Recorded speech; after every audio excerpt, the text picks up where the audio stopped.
mains. Avis contraire. Pas d'avis contraire. Est-ce qu'il y a des abstentions? Pas d'abstention non plus. Alors, camarades, c'est clair. Usinor, en 6 mois, a fait 80 milliards de bénéfices, ce qui fait 2,5 millions par ouvrier. Et à vous, on vous donne 80 centimes par jour. Oui. Pourquoi la grève?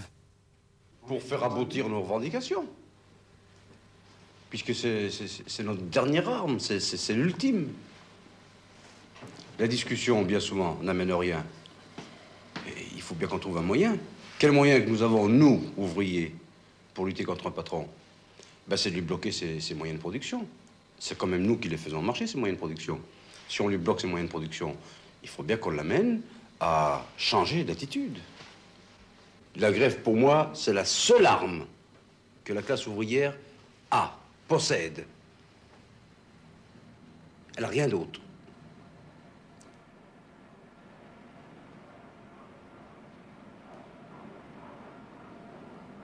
À qui appartient cette usine?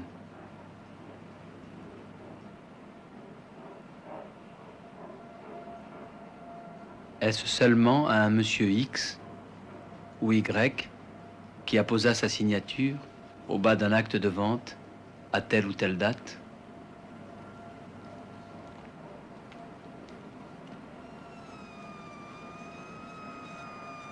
Ou bien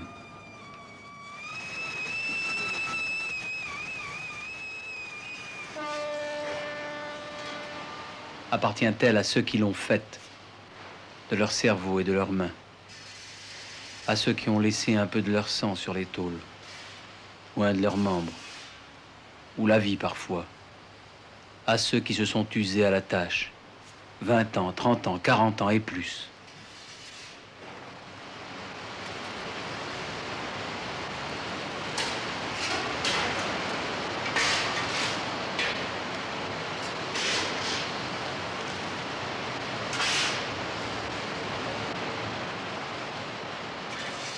Première question.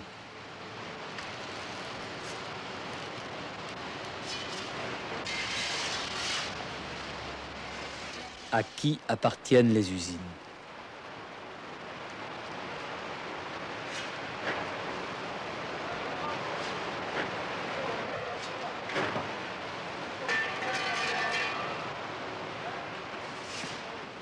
De Wendel,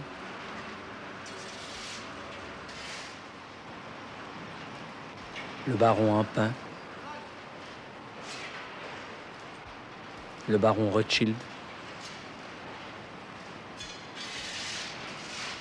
Dassault, Jean Prouveau.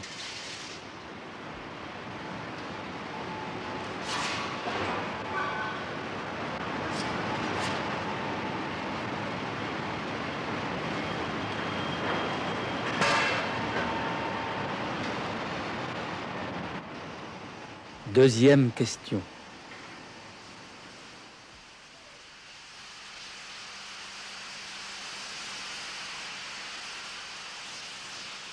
Qui crée dans ces usines, ces laboratoires, ces ateliers, la richesse?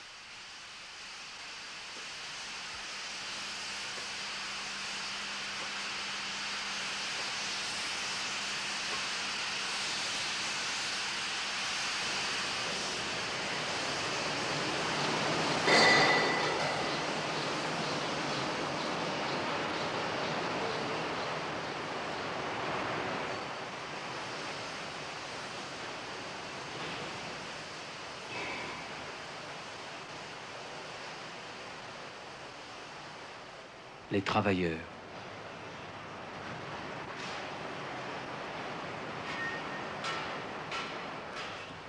Troisième question.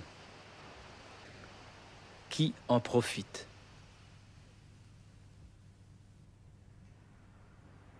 Une poignée d'exploiteurs.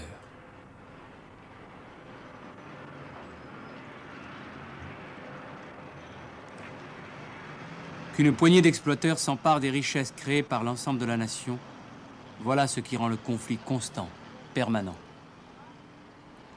En cas de conflit, et il y aura toujours conflit tant que les usines n'appartiendront pas à la nation, En cas de conflit entre le patronat et la classe ouvrière, que fait le patronat? Il fait intervenir sa police privée dans l'usine. Il faut savoir que chez Simca actuellement, seulement 16 camarades, les candidats de la CGT, sont connus officiellement de tous, de la direction, comme étant à la CGT. L'ensemble des travailleurs qui sont syndiqués sont clandestins dans l'entreprise. Il faut quand même constater que ça se situe quand même que 2 ans après la loi du 27 décembre 68. C'est cela, en fait, les atteintes aux libertés. Chez Simca, les travailleurs n'ont pas le droit de dire, sous peine d'être licenciés dans la minute qui suit, qu'ils sont adhérents à telle ou telle organisation syndicale. Actuellement, c'est comme cela. C'est une entreprise où il y a 21 500 salariés. Parmi ces ouvriers, ceux qui nous ont parlé ont pu le faire sans risque, car ils sont connus officiellement de la direction. Au début, pour un jeune militant, c'est très impressionnant, quoi, de se sentir suivi par un gardien. Lorsque je prends un bon de délégation, je m'adresse à mon chef d'atelier qui téléphone au secrétaire du directeur d'atelier. Ce secrétaire téléphone au service de gardiennage et si je dois prendre un bon à une heure bien déterminée, il y a un gardien qui m'attend à la porte du local et qui me suit durant toute la durée de ma délégation à l'intérieur de l'usine. Depuis 17 ans, il n'y avait pas eu de distribution de matériel dans l'entreprise. C'était la première fois, quoi. Le fait de voir les militants de la CGT à la porte s'opposer alors à la CFT... La CFT, c'est le syndicat maison. Et aux hommes de la direction, pour distribuer le journal, ça a permis, je crois, de donner confiance et de faire voir qu'en fait, nos militants, c'était des hommes intègres en qui on pouvait avoir confiance, quoi. C'est une vieille méthode. La direction, elle a entre les mains différents moyens pour empêcher les travailleurs de s'exprimer librement dans l'entreprise. La CFT, c'est un appareil qu'elle a mis en place elle-même, mais elle a en même temps un service intérieur. Le service intérieur, c'est un service qui comprend des hommes qui sont en civil dans l'usine, plus un service de gardiennage. Les policiers privés de chez Simca, voyant notre caméra, nous photographient.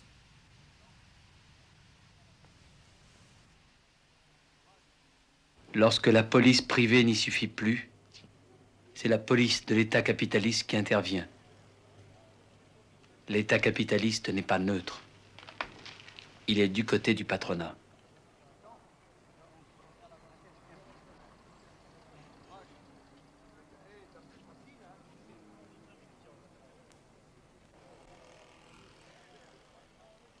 « 1947, la grande grève des mineurs. La troupe intervient. 6 morts à Firminy. Le patronat a les tribunaux de sa classe à sa disposition et le cas échéant, l'armée. Mais ce que je voudrais que l'on sache aussi, c'est que contrairement à ceux qui pensent que la lutte de classe est dépassée, qu'à ceux qui pensent que la grève n'a plus de raison d'être, nous disons oui, la grève a sa raison d'être.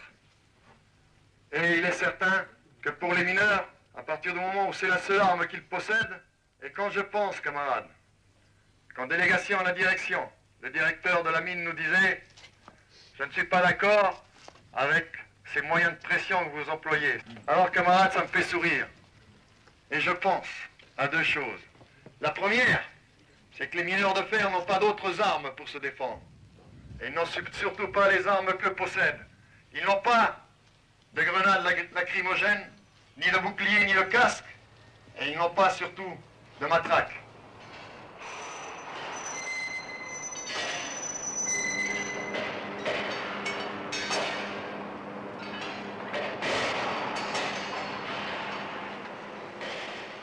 Que possèdent les travailleurs pour se défendre contre les empiètements du capital?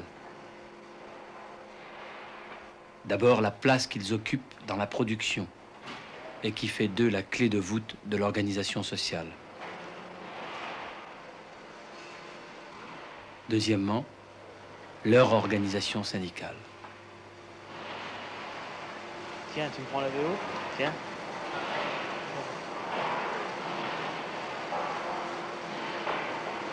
Il a répondu sur la revendication par rapport aux catégories. Il n'en voyait pas l'utilité dans les médias, donc il répond non. Par rapport au chauffage, c'est un peu le même problème. Ils considèrent que pour le moment, il ne fait pas assez froid, donc il y a aussi un refus. À l'intérieur de l'usine, d'atelier en atelier, le délégué élu par ses camarades rend compte, explique, informe, s'informe.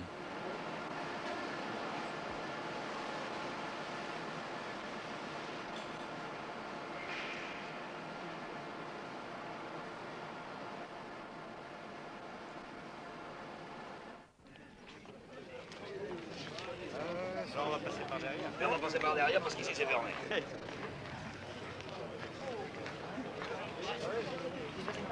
Bien alors, camarades, vous connaissez les problèmes. Aujourd'hui, c'est une journée régionale d'action pour appuyer vos revendications. Alors, camarades, nous allons, avec une délégation, voir à la chambre patronale pour vos revendications particulières qui ont trait à la transformation des métaux. Mais comme vous pouvez le constater, c'est encore fermé. Ah, c'est mauvaise volonté, ça. Ça, ils le savent, alors ils ferment la porte. C'est ça qu'ils appellent la concertation. Oui, oui.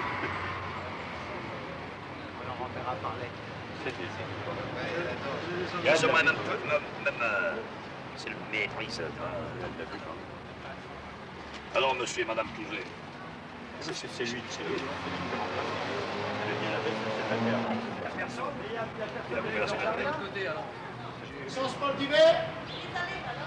Non, mais au secrétariat, il n'y a personne. Les patrons nous ferment la porte, refusent de nous recevoir.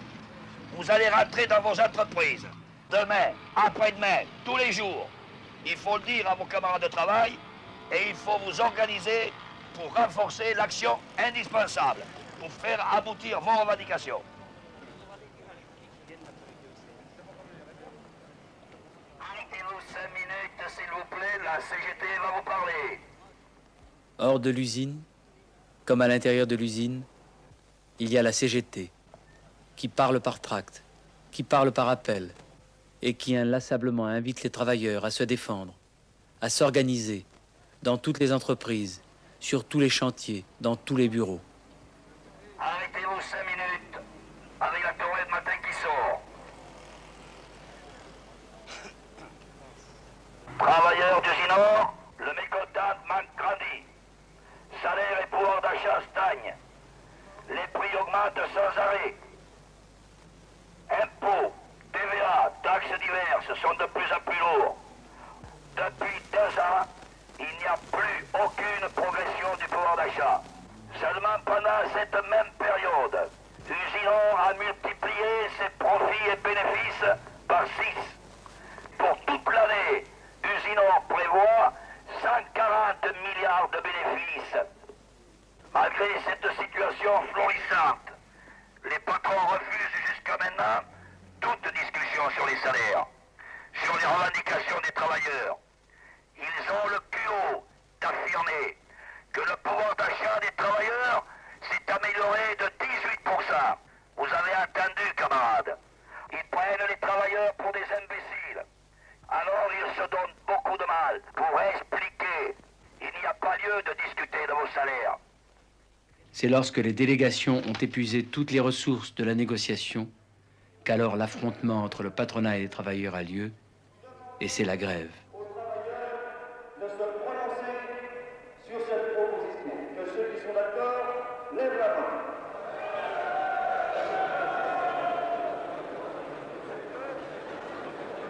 Contre. La grève est poursuivie à l'unanimité. Rappelez-vous, c'était en mai 68 chez Renault, comme dans toutes les usines de France. 2 ans auparavant, en mars 1966, les organisations syndicales CGT, CFDT s'étaient rendues au siège du patronat français pour exiger la négociation. Les patrons refusèrent de recevoir la délégation. Il fallut mai 68 pour les contraindre à la discussion. Et s'il y a grève, qu'ils s'en prennent après eux, les patrons. Pas après nous, parce que c'est eux qui détiennent tout. Et pourquoi ils attendent que les ouvriers soient obligés de se mettre en colère, que les femmes elles soient obligées de soutenir leur mari à faire grève? S'ils regarderaient les choses un peu mieux, peut-être qu'on n'arriverait pas à avoir des grèves. Mais ça serait leur demander beaucoup. À nous, on peut demander beaucoup, mais à eux... Ça coûte cher une grève. Oui, ça coûte très cher une grève, surtout dans un ménage ouvrier, parce que bon, eh ben, on est obligé de tout réduire, de tout restreindre. Et déjà, je vous le disais, on vit. Bon, c'est sûr qu'on vit, on essaye d'avoir un peu ce qu'il faut, mais on vit déjà quand même en tirant un peu le diable par la queue. Parce que les enfants, s'ils vous réclament 2 fruits à un repas ou même dans la journée, ben vous dites, écoute, tu en as déjà mangé un, moi je ne peux pas me permettre de t'en donner un deuxième. Alors là, ce qui fait mal au cœur, c'est aussi pour les enfants, parce que tout ça, on dit, bon, ben, le fruit, il n'en a pas besoin. Son doigt de chocolat, ben, on ne l'achète pas. On achète le pain et puis le beurre qu'il aura, il n'aura rien d'autre sur son pain. Alors, à une mère de famille, ça fait mal, tout ça. Les travailleurs veulent mieux vivre, comme ils le méritent. Que les patrons ne veulent pas payer plus, comme ils le peuvent. Que les travailleurs sont amenés à l'action. Et quand la résistance patronale est trop forte, à la grève. Nous travaillons plus, nous créons plus de richesses, les profits patronaux n'ont jamais été aussi élevés, et notre part diminue. Comment accepterions-nous cela sans réagir? La grève, elle n'est pas faite de gaieté de cœur. C'est une chose difficile pour les travailleurs. Mais à un certain moment, c'est le seul moyen pour se faire entendre par les patrons et le gouvernement. Et puis un jour, il faudra bien changer les choses en faveur de ceux qui travaillent, de ceux qui créent les richesses, parce qu'on ne peut pas accepter qu'indéfiniment nos conquêtes soient remises en cause. Les capitalistes ne peuvent pas se passer des travailleurs. Mais les travailleurs peuvent très bien se passer des capitalistes. Nous venons